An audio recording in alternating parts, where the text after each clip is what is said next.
Hello everyone. UP scholarship में आए दिन कुछ ऐसे इंफॉर्मेशन आ रहे हैं। गवर्नमेंट ने जो है ज्यादा पैसे भेज दिए हैं बच्चों के अकाउंट में, तो अब क्या, अब कैसे वसूली होगी? तो भाई अब ये पैसा जो है वसूला जा रहा है, मतलब बच्चों से वापस मांगा जा रहा है और इसके लिए सख्त कानून बनाए जा रहे हैं और इसको इम्प्लीमेंट किया जा रहा है। तो अगर आपके अकाउंट में भी ऐसा कुछ हुआ है तो आपको भी रिटर्न करना पड़ जाएगा। इसको ध्यान से देखिएगा, क्या नियम, किस तरह से ये चीजें लेकर के लोग चल रहे हैं। तो फ्रेंड्स, चैनल पर पहली बार विजिट कर रहे हो तो चैनल को सब्सक्राइब कर लेना, बेल आइकन को हिट कर देना। यहाँ पे आपको यूपी स्कॉलरशिप से रिलेटेड हर इंफॉर्मेशन दी जाती है। देखिए, सबसे पहले तो यहाँ पे 2400 छात्रों को 3.5 करोड़ के ज्यादा भुगतान पर सख्ती। यस, शासन ने 15 दिन में सत्यापन रिपोर्ट और रिकवरी के दिए आदेश। 15 डेज में जो है ये पैसे वापस लेने के लिए कहा गया है।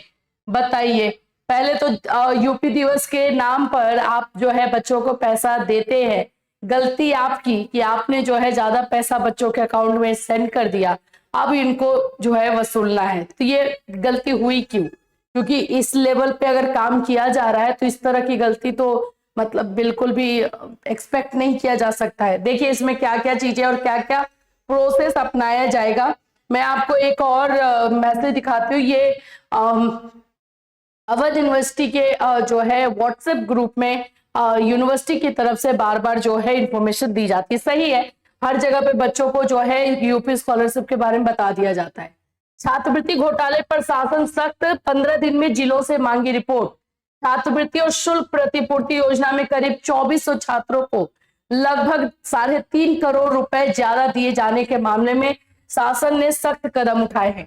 सभी जिलों को 15 दिन के भीतर सत्यापन रिपोर्ट देने के निर्देश दिए गए हैं। इस रिपोर्ट में यह बताना होगा कि किस छात्र को कितना भुगतान हुआ, वह पात्र था या नहीं और कितना पैसा ज्यादा दिया गया है, ये पूरा डिटेलिंग होगा। और उसके बाद उन मामलों से वसूली की जाए जिनमें एक ही बैंक खाते में बार बार अधिक भुगतान हुआ है। एक्चुअली इसको घोटाले के तौर पर भी देखा जा रहा है। कुछ होता है ना कि अपने लोग हैं, चाहे वो एलिजिबल है या नहीं, उनके अकाउंट में दे दिया जाए, ऐसा भी मामला इसमें देखने को मिल रहा है। ये भी हो भी सकता है, इसमें कोई ये दो राय नहीं है। कोषागार स्तर पर भुगतान की जांच होगी ताकि बैंक ट्रांजैक्शन, बिल और भुगतान के आंकड़ों में कोई गड़बड़ी न रहे। जिला समाज कल्याण अधिकारी यह सुनिश्चित करेंगे कि छात्रों को नोटिस दे दिया गया है और उन्हें पैसा वापस करने के लिए समय सीमा तय की गई है। जिन भी स्टूडेंट के खाते में इस तरह से एक्स्ट्रा पैसा गया है उन लोग को बकायदा नोटिस जाएगा और एक टाइम, लिमिटेड टाइम दिया जाएगा। उस लिमिटेड टाइम में आपको पैसा वापस करना होगा। यदि समय पर पैसा जमा नहीं किया तो राजस्व वसूली की कार्रवाई की जाएगी। तकनीकी सुधार के लिए एनआईसी को निर्देश दिए गए कि सॉफ्टवेयर में ऑटो लिमिट, डुप्लीकेट चेक और अलर्ट सिस्टम तुरंत लागू किए जाए। अब करने से क्या फायदा जब पूरा प्रॉब्लम ही क्रिएट हो गया है, और इस तरह से क्रिएट हुआ है कि स्टूडेंट्स को भी अब प्रॉब्लम ही हो रहा है।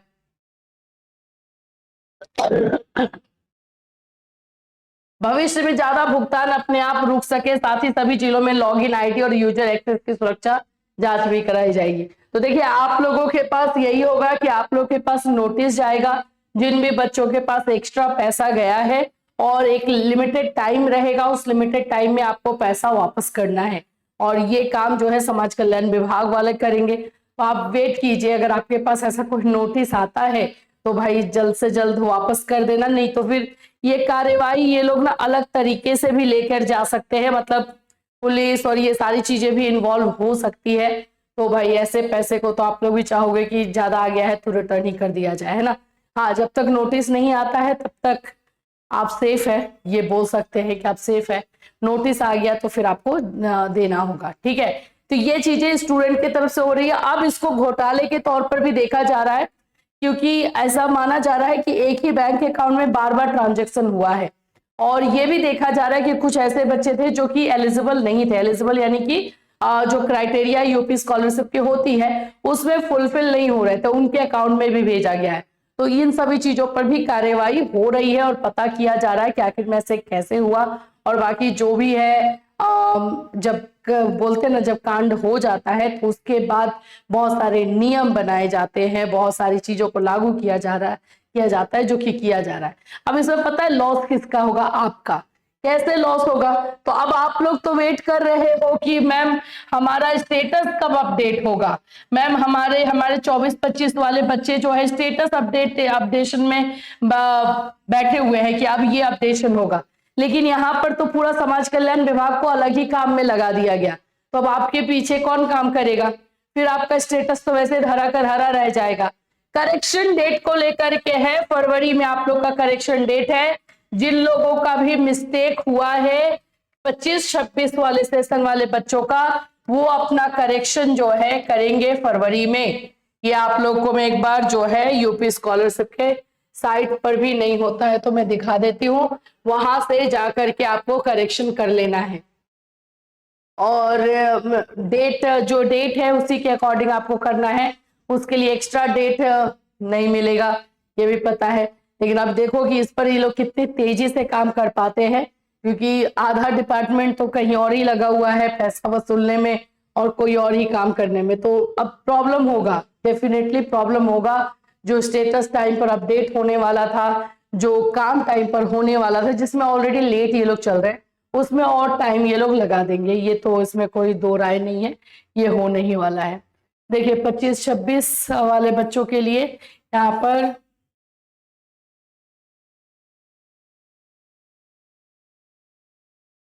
एफिलिएटिंग एजेंसी द्वारा है, अब एनआईसी द्वारा त्रुटिपूर्ण आवेदन को छात्रों के स्तर से सही करना 10 फरवरी से एक्चुअली में ये स्टार्ट हो जाएगा। 10 फरवरी से 13 फरवरी तक दे रहा है भाई, ये तो बहुत कम है। एनआईसी द्वारा स्क्रूटनी द्वितीय चरण में, हाँ तो ये आप लोग का 10 फरवरी से करेक्शन डेट जो है दे रहा है, लेकिन ज्यादा टाइम के लिए दिया नहीं है, तो बहुत कम टाइम के लिए। अगर कोई मिस्टेक किए हो तो जल्द से जल्द इसको सुधारने के लिए पहले से अपना डॉक्यूमेंट सारी चीज रेडी करके रखो। 10 से 13 के बीच में रहेगा और आपको फिर इसका प्रिंट आउट निकालना है जब करेक्शन कर लोगे तो, और कॉलेज में ले जाकर के जमा करना है। आपको कॉलेज में अगर आप जमा नहीं करते हो, सिर्फ करेक्शन करके छोड़ देते हो, तो इनकम्प्लीट माना जाएगा, वो कंप्लीट नहीं होगा। वो आपको कंप्लीट करने के लिए कॉलेज में जमा करना ही होगा, एकदम याद रखना। और कॉलेज की तरफ से वो फॉरवर्ड किया जाना चाहिए, तब जाकर के उस पर आगे का आपका प्रोसेस स्टार्ट होगा। तो यही सारी चीजें जो है अभी फिलहाल स्कॉलरशिप में चल रही है। एक तरफ तहलका मचा हुआ है एक्स्ट्रा पैसा को लेकर के, दूसरी तरफ बच्चे वेट कर रहे हैं स्टेटस अपडेट होने को लेकर, और उनका पैसा 24-25 वाले का कब तक आएगा उसको लेकर। 25-26 का करेक्शन डेट जो है वो आ चुका है, उसमें आपको करेक्शन करना है। उन सभी चीजों के बारे में इंफॉर्मेशन हमने आज इस वीडियो में दिया है। इससे रिलेटेड और भी इंफॉर्मेशन जो भी आएंगे आपको इसी चैनल के माध्यम से हम इन्फॉर्म करते रहेंगे। फिर मिलोगे, till then take care everyone.